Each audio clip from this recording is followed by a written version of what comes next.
Donc bonjour à tous, ceci sera donc notre premier tutoriel sur SolidWorks, donc qui va nous permettre d'apprendre à utiliser le logiciel de façon pas à pas comme je vous l'ai dit, pour éviter de perdre au maximum les débutants, enfin de ne pas perdre plutôt, je devrais dire, ce serait plus clair. Donc on va tout d'abord dans ce premier tutoriel aborder les fonctions, les deux premières fonctions principales de SolidWorks, qui sont l'extrusion et l'enlèvement de matière, donc qui seront sûrement les deux fonctions que vous utiliserez le plus. Donc je vais arrêter de parler un peu et on va donc attaquer dans le vif du sujet. Je m'excuse aussi d'avance pour la qualité de la vidéo. J'ai essayé de faire une vidéo qui ne pèse pas très lourd pour que ce soit rapide à uploader, etc. Donc je perds un peu en qualité d'image. Donc on va voir ce que ça donne. Si jamais la qualité est trop mauvaise, je vous invite à me le dire et j'essaierai de faire mieux pour la prochaine fois. Donc tout d'abord vous cliquez sur le nouveau. Donc si vous avez un... Je travaille, je vous le dis d'avance, sur SolidWorks 2010. Donc si vous avez une version plus ancienne ou plus récente, ça se peut que l'interface varie un peu, mais vous allez voir, vous allez retrouver les fonctions assez facilement. Donc on va dans nouveau. On a cette fenêtre qui s'ouvre, donc dans laquelle on a pièces, assemblage, mise en plan. Pour l'instant, l'assemblage, ce sera l'objet d'un tuto prochain, quand on aura déjà vu pas mal de fonctions de SolidWorks. Donc nous, on va cliquer sur pièces. Donc l'icône se met en bleu. OK. Et on arrive donc sur l'interface pour créer notre pièce. Donc SolidWorks, vous avez donc l'arborescence qui s'affiche sur la gauche de votre écran. Donc dans laquelle on va retrouver toutes les fonctions ainsi que les plans qu'on va créer, l'origine de notre pièce. Voilà, donc en haut vous avez tout ce qui est fonction. Donc pour l'instant on va voir tout ce qui est bossage, extrusion et enlèvement de matière, ici, qui pour l'instant est en gris puisque j'ai pas créé de pièce, donc je ne peux pas enlever de matière. Tout le reste des autres fonctions, soit vous les que vous en connaissez déjà, soit ce sera l'objet de prochains tutoriaux. Donc on va pas s'attarder dessus tout de suite. Donc on va commencer tout de suite la réalisation de notre première pièce. Ne cherchez pas forcément d'utilité à cette pièce, hein, c'est juste pour pratiquer les fonctions donc, de SolidWorks. Donc vous cliquez sur esquisse, vous avez le panneau esquisse qui s'affiche. Donc on va commencer simplement, hein, on va prendre, vous avez l'outil ligne qui vous permet de tracer des lignes, hein, donc je vais vous montrer rapidement. Donc voilà, ce qu'il faut savoir, c'est que SolidWorks fonctionne avec des plans. Donc les plans, vous pouvez soit les sélectionner directement sur la vue en cliquant sur le plan qui vous intéresse, donc vous voyez, le nom du plan s'affiche quand vous passez votre curseur dessus. Soit vous pouvez les sélectionner en cliquant sur le petit plus à côté de pièce en haut à gauche de votre écran. Et là, donc, vous avez plan de face, plan de dessus et plan de droite qui sont les trois plans affichés à l'écran. Donc moi ce que je fais en général c'est que je clique sur les plans qui sont affichés à l'écran. Donc là par exemple vous avez le plan de dessus, il s'affiche en orange, vous cliquez, voilà. SolidWorks se met sur le plan de dessus. Donc vous avez l'outil qui vous permet de tracer des lignes. Voilà. Par exemple, hein, donc pour l'instant c'est juste pour vous montrer, hein, on va pas l'utiliser tout de suite. On va faire échappe, hop, on va supprimer les lignes. Donc on va utiliser l'outil rectangle. Donc ce que je vous conseille c'est de toujours vous fixer par rapport à votre origine de pièce. Le mieux c'est de mettre l'origine au centre de la pièce. Donc pour l'instant on va pas s'en servir. Enfin, non, on va pas s'en servir. Je vais pas rentrer dans les détails de toutes les fonctions de rectangle qu'on a là. On va utiliser la plus simple, celle par base, rectangle par sommet. Donc vous tracez votre rectangle à partir de l'origine. Vous faites un rectangle. Voilà. Donc, je vais commencer à vous parler rapidement de ce que vous voyez apparaître en vert. Donc ici, on va faire échappe. En vert, donc ce sont des contraintes d'esquisse que SolidWorks met par défaut. Donc, en l'occurrence pour un rectangle, cette petite représentation indique que cette ligne que vous voyez en violet est contrainte horizontalement. et l'autre signifie que votre ligne en violet, qui s'affiche en violet, est contrainte verticalement. Et le petit symbole qui est ici signifie que votre point, donc sommet du rectangle en haut à gauche, est contraint par rapport à l'origine, donc vous ne pouvez pas le déplacer. Ensuite, vous avez certainement vu qu'on a deux lignes qui sont noires et deux lignes qui sont bleues. Pourquoi? Les lignes noires sont des lignes contraintes, ça veut dire que vous ne pourrez pas les déplacer. Vous voyez, si j'essaye de tirer dessus, je ne peux pas la bouger. Hop, échappe. Et pareil, avec la ligne du haut, je ne peux pas la déplacer. Par contre, les lignes en bleu, vous voyez que je peux tirer dessus. Pareil avec celle du dessous. Ensuite, les points également se mettent en noir ou en bleu.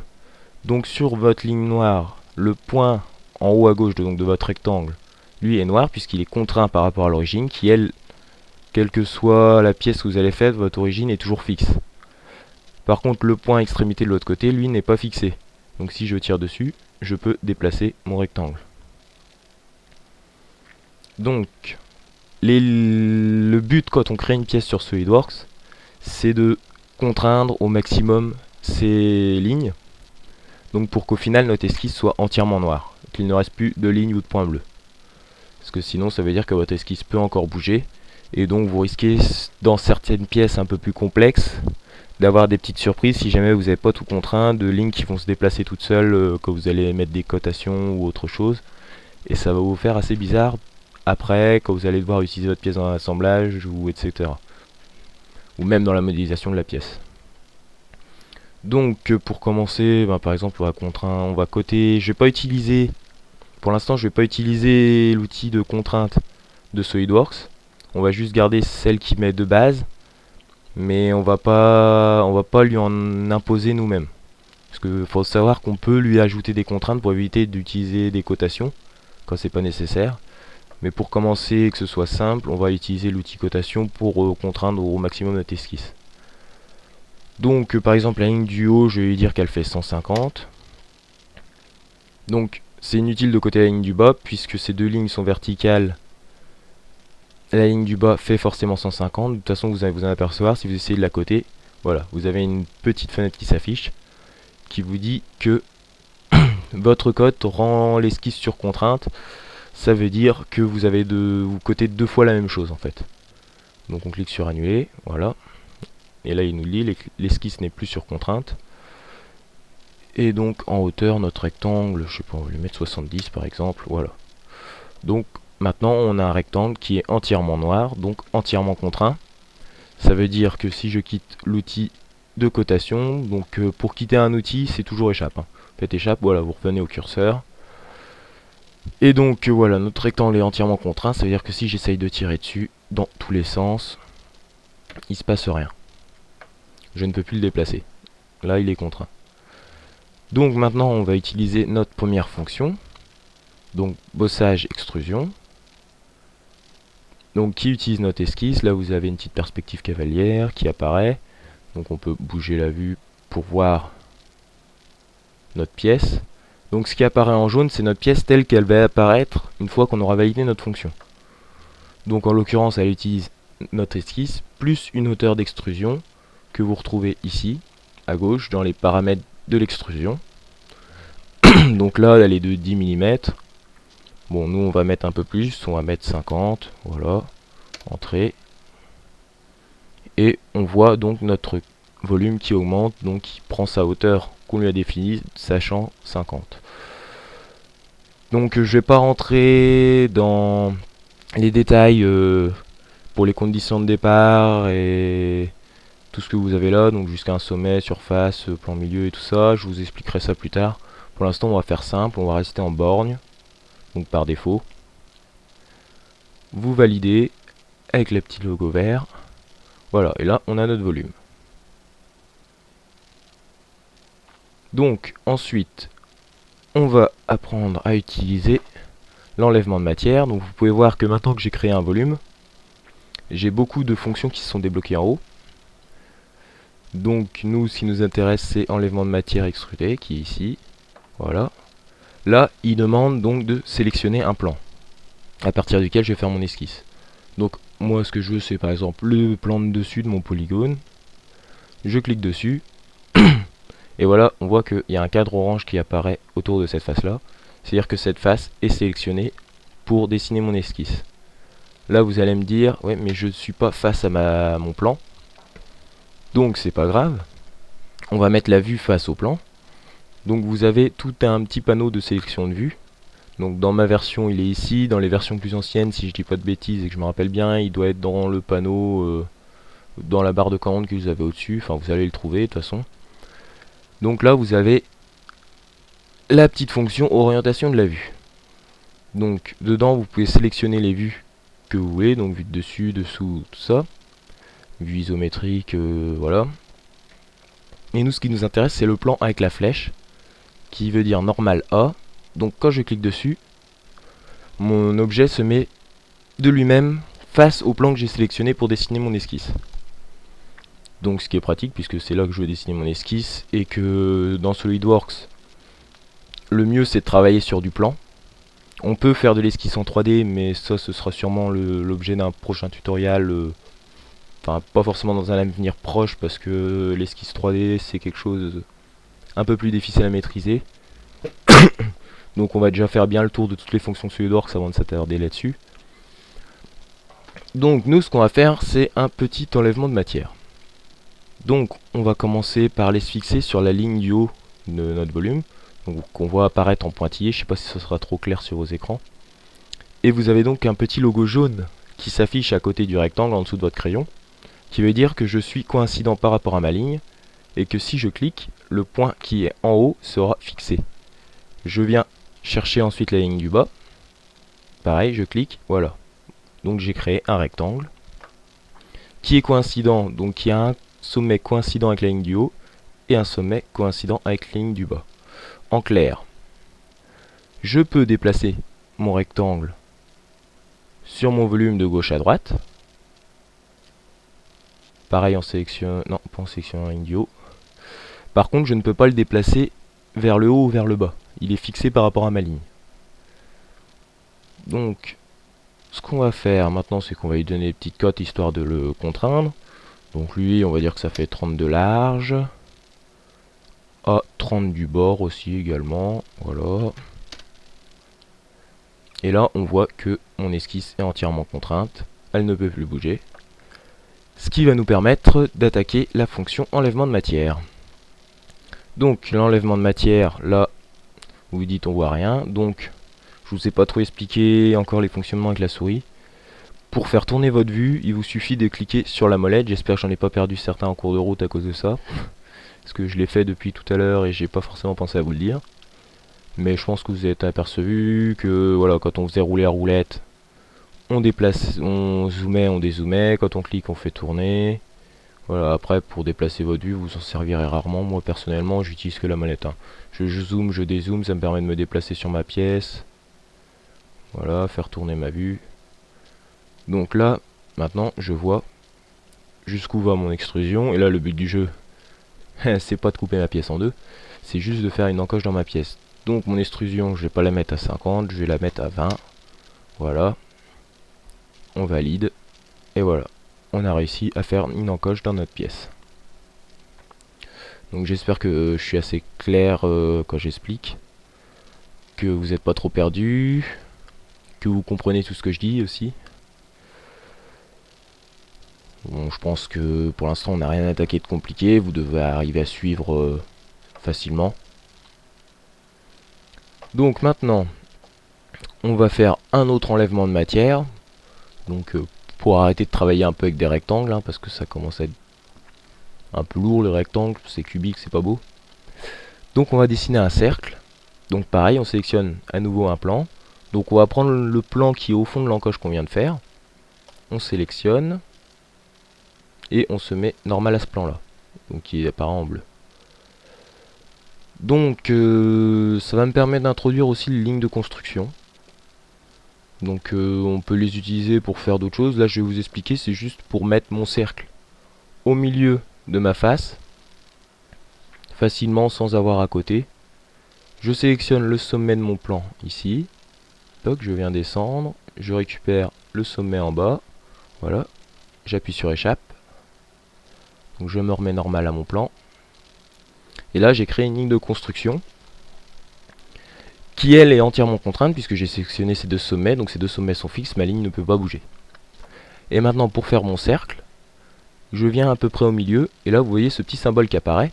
Donc un carré avec deux lignes parallèles qui m'indique que ceci est le point milieu. Donc aussi, vous avez aussi le petit symbole à côté, le rond sur un trait, qui indique que ceci est le point milieu de ma ligne. Donc je clique dessus pour faire mon cercle. Mon cercle est donc au milieu de la ligne. Et par définition, comme on a côté, comme notre plan est un rectangle, et qu'on a fait passer notre ligne de construction par les deux sommets opposés de ce rectangle, le point milieu de la ligne est le milieu du rectangle. J'espère que ça a été clair pour tout le monde. Peut-être un peu compliqué ce que je raconte. Donc on va faire un cercle. Donc vous voyez apparaître R égale, donc c'est le rayon de mon cercle. Hein, donc plus il est petit, plus c'est bas, plus c'est gros, plus voilà. Donc on clique, on fait notre cercle, voilà. Donc le rayon, on peut le paramétrer ici.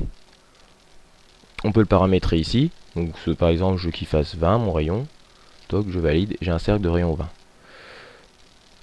Voilà. Par contre, vous allez me dire, ah, mais pourquoi c'est toujours bleu?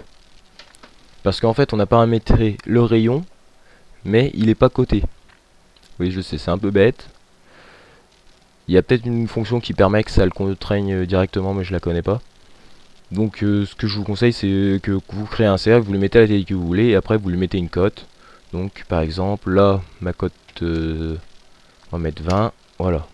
Par contre, là, attention, c'est plus le rayon, c'est le diamètre qui fait 20. Donc voilà, maintenant on a un trou de diamètre 20 qui est au milieu de ma face, donc là où je voulais qu'il soit. Donc je valide ma cotation. Je reviens dans fonction. Et maintenant on va faire un enlèvement de matière, donc avec à partir de notre cercle. Et là, on va aller un peu plus loin, puisque je veux que ça débouche jusqu'au bout. Donc il y a une méthode on peut faire ça, hein, jusqu'à temps qu'on voit que ça dépasse. Ou autrement, il y a une autre fonction qui nous permet de déboucher directement de l'autre côté. Donc au lieu d'être sur borgne, on va attaquer un peu plus, on va mettre à travers tout. Voilà. Donc j'espère que vous avez suivi, on valide. Et notre fonction débouche automatiquement au fond de la pièce. Si j'avais d'autres pièces derrière, enfin d'autres parties de ma pièce qui se trouvaient derrière, il aurait été jusqu'au bout. En fait, à travers tout, il va traverser toutes les parties de la pièce qu'il va rencontrer. Jusqu'à temps qu'ils soient sortis entièrement de la matière. Donc voilà, là on a fait notre première pièce sur SolidWorks. Pièce basique. On n'était pas obligé de faire forcément comme j'ai fait pour avoir notre encoche. C'est-à-dire qu'au lieu de dessiner notre rectangle, comme on a fait, et ensuite on dessine un autre pour enlever de la matière, avec l'outil ligne, on peut dessiner le profil de notre rectangle ici. Donc je vais me mettre en vue de face. Voilà, on pouvait dessiner ce profil-là directement et faire une extrusion pour obtenir directement notre pièce et qu'on n'ait plus qu'à faire notre trou. Bon là c'était vraiment pour vous montrer les outils rectangles, pour vous montrer rapidement les fonctions, hein. Donc si vous voulez, on va refaire, je vais vous refaire rapidement la pièce sans trop vous expliquer en même temps, vous allez comprendre hein, de toute façon maintenant. Pour vous présenter rapidement l'outil ligne, donc je n'enregistre pas, je refais une nouvelle pièce. Donc cette fois on va le faire avec l'outil ligne. Donc je sélectionne mon plan de face. Voilà. Et on va dessiner le profil de notre pièce. Donc après c'est à vous de trouver la méthode de travail qui vous convient le mieux, hein. Il n'y a pas qu'un seul cheminement qui permet d'arriver à ce qu'on souhaite dans SolidWorks, hein. C'est chacun fait un peu à sa méthode qu'il préfère. Donc on avait dit 50, si je me souviens bien, on l'avait mis à 30. 30 de large aussi. Et 20 de profondeur. Et là j'ai fait une bêtise, vous allez me dire, j'ai pas mis par rapport à mon origine. Donc on va déjà faire lui 150, je crois qu'on avait dit, voilà. Et là oui, donc vous allez me dire, je ne me suis pas mis par rapport à mon origine. Et vous avez raison, j'aurais dû le faire avant. Donc je vais comme ça va me permettre de vous montrer rapidement comment on peut se remettre par rapport à l'origine après. Donc là, sachant que moi j'ai entièrement coté mon esquisse Elle peut juste se déplacer parce qu'elle n'est pas cotée par rapport à l'origine. Je sélectionne par exemple ce point là, je le fais glisser sur mon origine, je lâche, et il est automatiquement considéré coïncident avec mon origine. C'est-à-dire que mon esquisse est noire, fixée, elle peut plus bouger, et j'ai rattrapé ma bêtise. Donc je voulais pas aborder ça dans le premier tutoriel, mais bon voilà, maintenant vous savez qu'on peut le faire. Donc en hauteur je sais plus combien j'avais dit, on va dire que j'avais dit 70, ça me paraît bien, voilà. Et donc on se retrouve directement avec notre pièce, il manque plus que le perçage. Donc je vais pas m'amuser à vous refaire le perçage, hein, vous avez compris comment on fait, ça varie pas. Mais voilà, c'est juste pour vous montrer qu'il y a plusieurs façons d'arriver au résultat sur SolidWorks. Donc on va achever ce tutoriel, hein. Je vois pas plus de choses à vous dire sur ces fonctions pour l'instant. On va pas rentrer dans les détails de tout ce qui est contraintes d'esquisse parce que sinon ça va vraiment faire lourd. Donc on verra ça plus tard, hein, je pense. Et puis je pense qu'on a vu ce qui était important, hein. Donc voilà, vous allez pouvoir commencer à faire des cubes. Bon, un peu plus j'espère. Et donc dans le cadre du prochain tutoriel, pour introduire un petit peu, on va voir donc les fonctions bossage et révolution. Et donc tout ce qui est derrière après je vous en parlerai plus tard. Donc bossage, révolution et enlèvement de matière avec révolution. Après j'introduirai peut-être quelques autres fonctions dans le prochain, au moins une autre fonction dans le prochain tutoriel en plus de ces deux là. Parce que j'ai déjà une petite idée sur quoi je vais faire mon tutoriel et j'aurai certainement besoin d'une autre fonction que je vous présenterai pour vous montrer qu'avec d'autres fonctions, enfin qu'on n'est pas obligé forcément d'utiliser toujours les mêmes fonctions pour arriver au même résultat. Donc comme je viens de vous le montrer là. Mais bon, je vais pas approfondir plus maintenant. Bon bah voilà, j'espère que vous serez encore peut-être, enfin je sais pas si vous serez nombreux à regarder ce tutoriel. J'espère que vous serez encore plus nombreux à le regarder la prochaine fois. Et puis j'espère que ça en aidera certains. Je vous dis, si jamais vous comprenez pas tout, vous avez des problèmes, n'hésitez pas à me le dire. Je vais également sûrement faire un petit site qui regroupera les tutoriaux, ce sera plus convivial, plus sympa, avec un petit forum. Et puis voilà, si jamais vous avez des questions à me poser, hein, comme ça je serai disponible, je pourrai y répondre. Dans le cadre de mes capacités bien sûr, hein, je ne sais pas tout faire sur SolidWorks, il y a des fonctions, enfin j'ai déjà utilisé beaucoup de fonctions, mais il y a certaines choses que j'utilise beaucoup moins, et qu'il y a certainement des choses que je ne saurais pas faire ou vous expliquer. Mais pour tous ceux qui utilisent SolidWorks à l'école ou etc, je pense que je me défends pas mal. Bon bah voilà, on va dire que c'est la fin de notre petit tutoriel, hein, et puis en espérant vous voir nombreux la prochaine fois.